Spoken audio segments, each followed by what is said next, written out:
Alerta Vermelho. Capítulo 27. DHL. Na minha opinião, Vladimir Putin tinha autorizado minha expulsão da Rússia e provavelmente aprovara as tentativas de roubo dos nossos ativos, mas eu não conseguia acreditar que ele permitiria que servidores públicos desviassem 230 milhões de dólares do seu próprio governo. Eu estava convencido de que, tão logo mostrássemos as provas às autoridades russas, os mocinhos pegariam os vilões e a história chegaria ao fim. Apesar de tudo que acontecera até então, eu ainda acreditava que restavam boas pessoas na Rússia.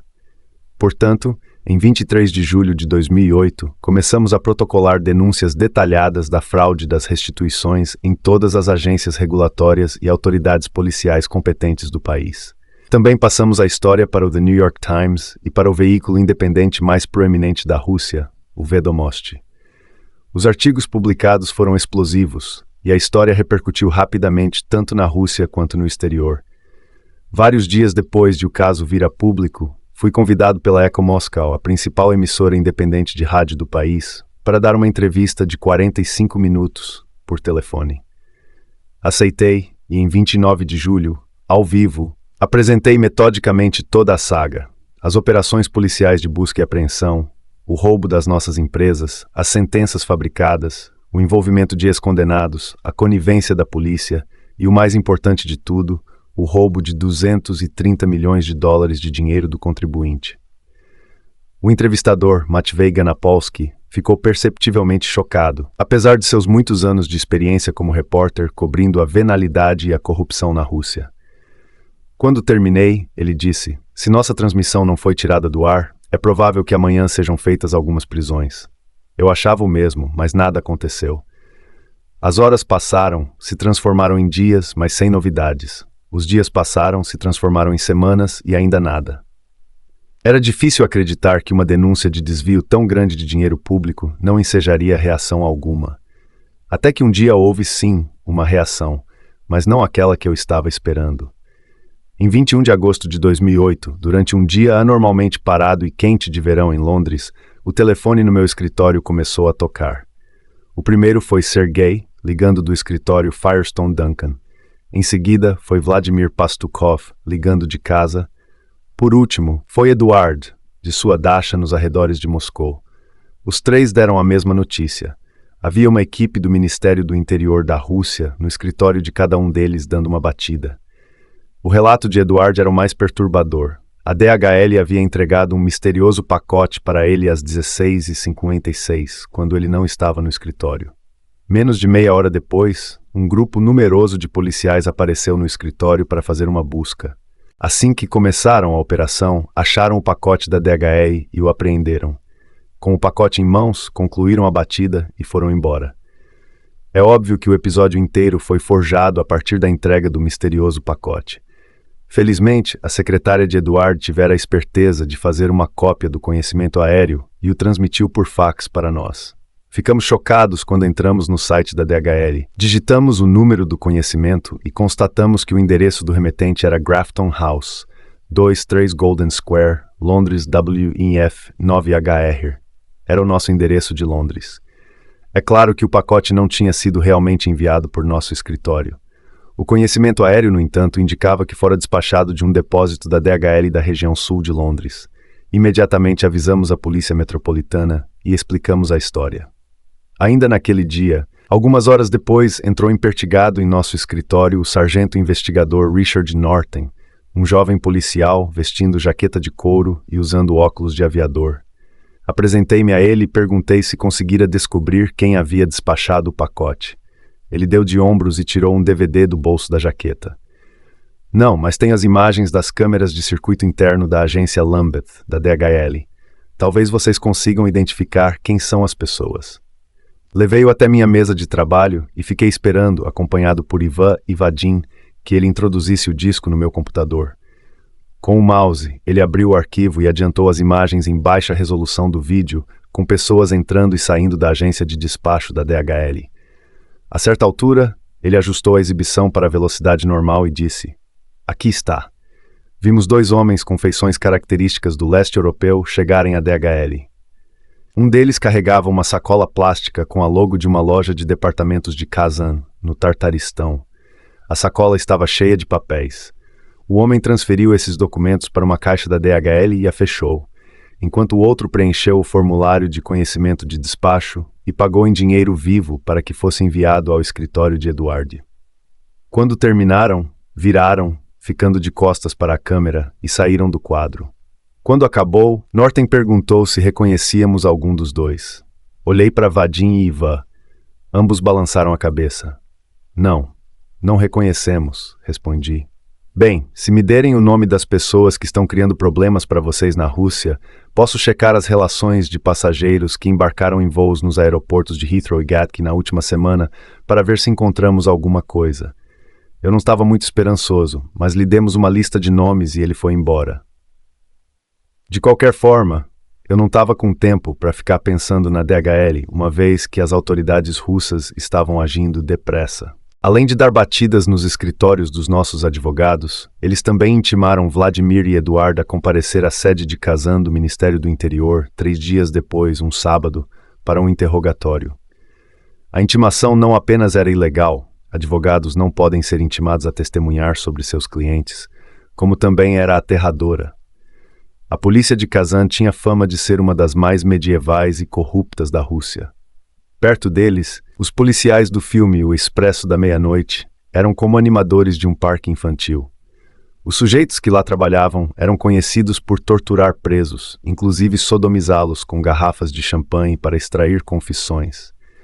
Ademais, ao convocarem Eduardo e Vladimir para depor em um sábado, eles de certa forma estariam invulneráveis a qualquer controle externo até a manhã de segunda-feira. Durante esse período, o Ministério do Interior em Kazan poderia fazer o que quisesse, mais ou menos clandestinamente. Fiquei aterrorizado. Era um nível de intensidade inteiramente novo.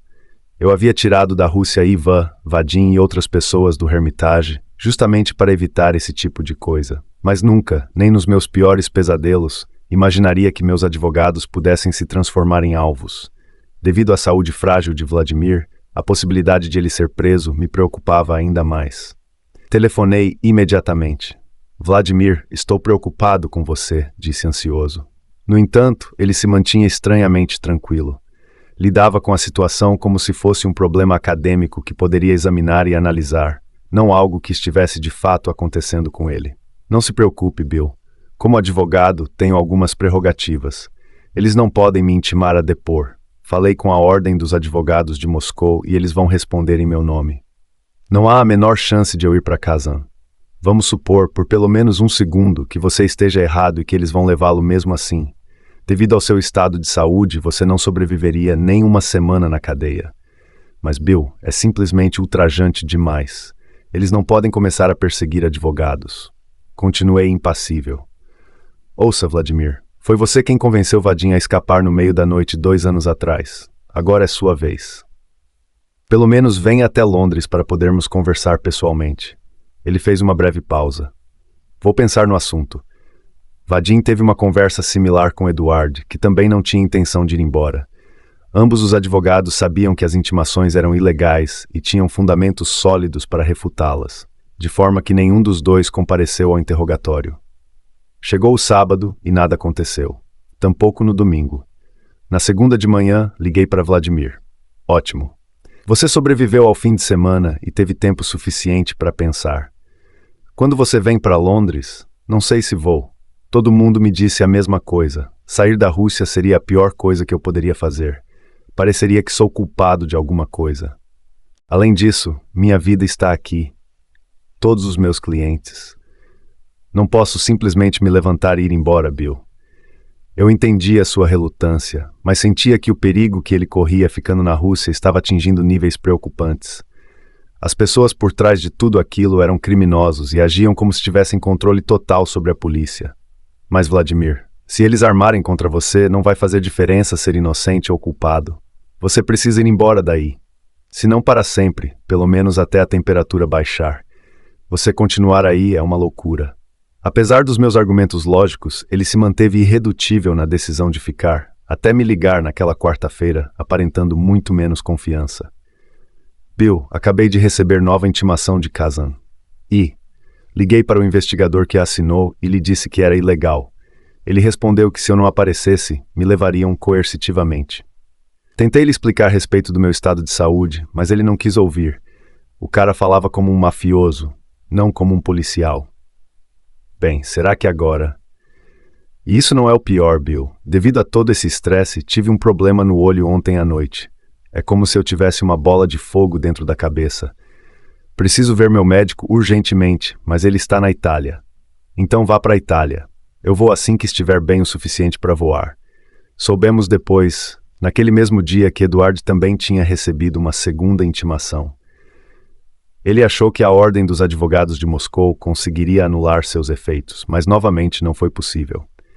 Como tinha sido investigador e juiz no passado, Eduardo acreditava que recorrendo à sua rede de contatos, talvez descobrisse quem estava por trás dos ataques, mas ninguém tinha resposta.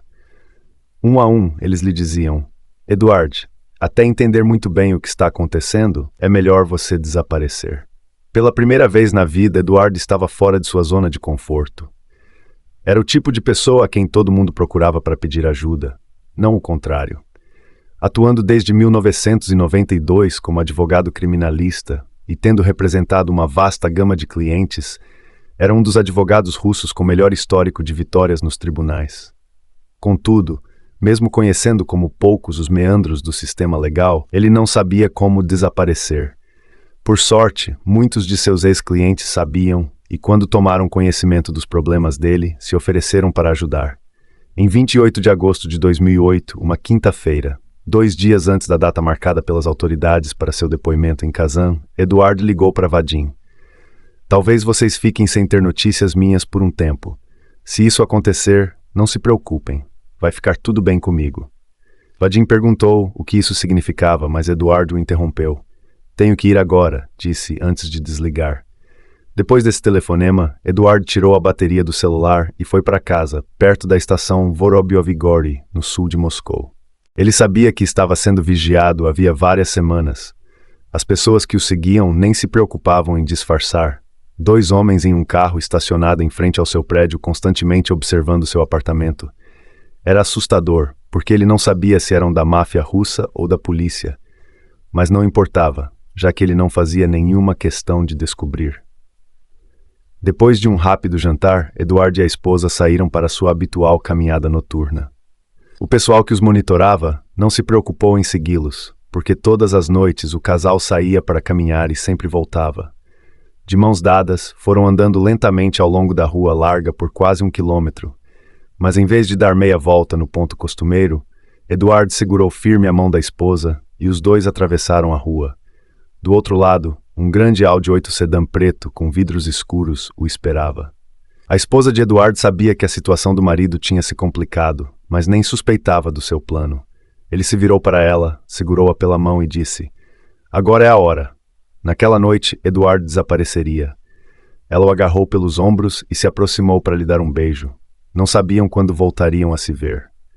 Eduardo entrou, deitou-se no banco traseiro e o carro arrancou. Sua esposa atravessou a rua de volta para o lado em que estavam antes.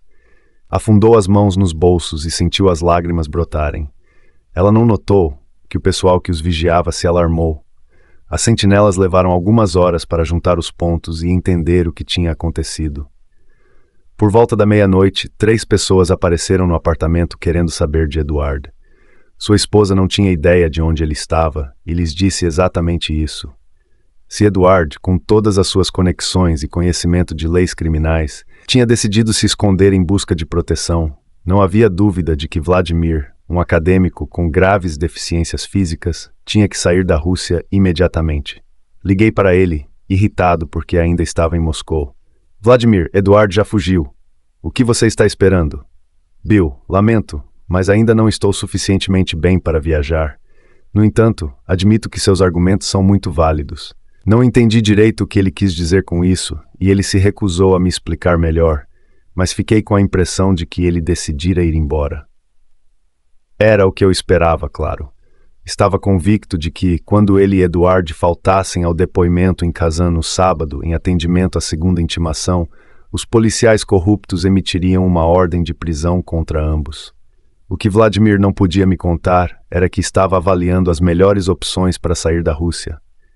As mais atraentes incluíam travessias de fronteira por terra ou mar. O serviço de fronteiras russo era tão antiquado que muitos pontos de travessia mais distantes não tinham tecnologia capaz de identificar fugitivos. Geralmente, esses postos de controle eram ocupados por relegados do serviço de fronteiras. Preguiça e embriaguez eram requisitos básicos para assumir esses cargos, e não era incomum deixarem passar pessoas procuradas pelas autoridades. Por esses critérios, os pontos mais adequados eram o posto de Nehoteevka, na fronteira com a Ucrânia, e a balsa de Sochi para Istambul. Infelizmente para Vladimir, a viagem de carro até esses lugares tão distantes poderia acarretar o agravamento do estado do seu olho. As estradas na Rússia são notoriamente ruins, cheias de buracos e com muitos trechos sem pavimento. Para Vladimir, que sofria de problemas na retina, sacolejar demais durante a viagem poderia levar à cegueira permanente.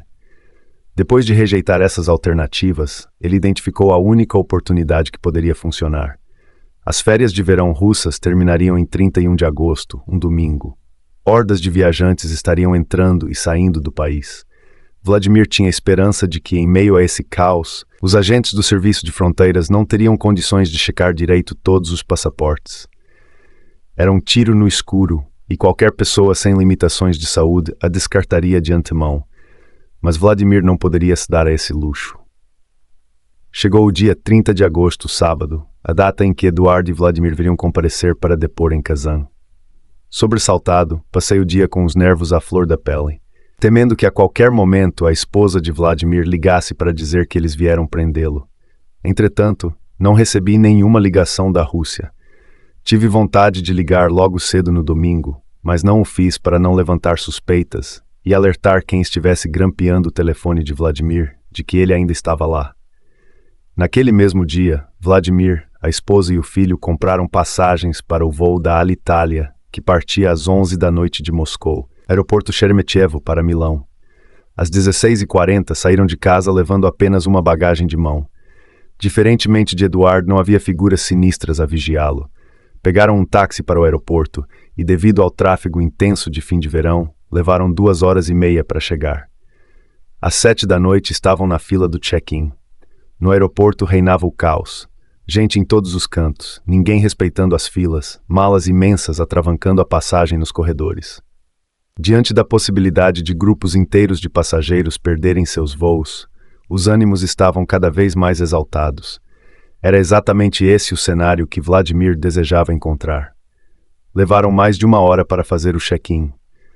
Depois disso, foi o controle de segurança, que lhes tomou mais 1 hora. Já eram 10 horas quando Vladimir e sua família entraram na fila para a verificação de passaportes, que estava tão congestionada quanto as anteriores. Gente se acotovelando, tentando avançar, brigando para ser a próxima a ser atendida.